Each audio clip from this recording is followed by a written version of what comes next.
കേരളത്തിലെ മലയാളത്തിലെ ഏറ്റവും പ്രഗത്ഭരായ മഹാപ്രതിഭകളായിട്ടുള്ള ഗായകരുണ്ട്. നമുക്കിപ്പോഴും ജീവിച്ചിരിക്കുന്നവരും മരിച്ചവരുമായി അനശ്വരരായ ഗായകരുണ്ട്. പക്ഷേ അവർക്കൊന്നുമില്ലാത്ത ഒരു വലിയ പ്രത്യേകത ശ്രീ പന്തളം ബാലനുണ്ട്. അത് കാരണം ഞാൻ വളരെ ചെറുപ്പം മുതൽ വളരെ ആരാധനയോടെ വീക്ഷിക്കുന്ന ഒരു ഗായകനാണ്. കാരണം ഈ ഗാനമേളകൾ വിജയിപ്പിക്കുക എന്ന് പറയുന്ന ഒരു കാലത്ത് വലിയ വെല്ലുവിളിയായിരുന്നു. ഇന്നങ്ങനെയല്ല. ഇന്ന് ഗാനമേള എന്ന് പറയുന്നത് വിജയിപ്പിക്കുക എന്ന് പറയുന്നതിനകത്ത് ഒരു വെല്ലുവിളിയുമില്ല എന്ന് നമുക്കറിയാം. പലതരത്തിലുള്ള സപ്പോർട്ടുകൾ സാങ്കേതികമായും അല്ലാതെയും ഇപ്പൊ പിന്നെ AI ഇവിടെ ഉള്ളതുകൊണ്ട് ഒരു തരത്തിലുള്ള വൈകാരികതകൾക്കും ഇടയില്ലാതെ പ്രതിഭയുണ്ടെങ്കിൽ മനോഹരമായ ഗാനമേളകളിൽ പ്രതിഭ തെളിയിക്കുവാൻ കഴിയുന്ന സാഹചര്യമുണ്ട്. എന്നാൽ 80കളിൽ അങ്ങനെയല്ല, 90കളുടെ ആദ്യ കാലങ്ങളിലും അങ്ങനെയല്ല.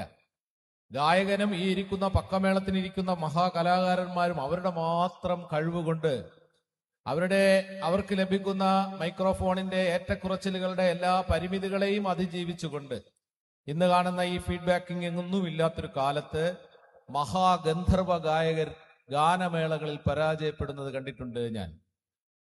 എന്നാൽ അവിടെയെല്ലാം തന്നെ ഏറ്റവും ആത്മവിശ്വാസമായി ഏത് സംഘാടകനും വിളിക്കാൻ പറ്റുന്ന തരത്തിൽ തികച്ചും പ്രൊഫഷണലായിട്ട് അതിഗംഭീരമായി ഗാനമേളകളുടെ ഒരേ ഒരു ഉത്തരം ഒരു കാലത്ത് ശ്രീ പന്തളം ബാലൻ ആയിരുന്നു. ഇപ്പോഴും അങ്ങനെ തന്നെ. അതുകൊണ്ട് തന്നെ തീർച്ചയായും അദ്ദേഹം ഈ വർഷത്തെ കാട്ടാൽ പുസ്തകമേളയുടെ ഒന്നാമത്തെ വലിയ മഹാപരിപാടി അതിൽ പാടണം എന്ന് ഞങ്ങൾ ആഗ്രഹിച്ചു. ഞങ്ങള് അദ്ദേഹത്തോട് സംസാരിച്ചു. എൻ്റെ ആത്മസുഹൃത്താണ് അദ്ദേഹം. അതുപോലെ തന്നെ IB സതീഷ്, നമ്മുടെ പ്രിയങ്കരനായ അഡ്വക്കേറ്റ് IB സതീഷ് XMLA അടുത്ത സുഹൃത്താണ് അദ്ദേഹം. ഞങ്ങൾ സംസാരിച്ച പറഞ്ഞ പ്രത്യേകിച്ചും അദ്ദേഹം ഈ വേദിയിൽ പാടിയത് യഥാർത്ഥത്തിൽ ഒരു പ്രൊഫഷണൽ ഗായകൻ എന്ന നിലയിലുള്ള അർത്ഥത്തിലല്ല.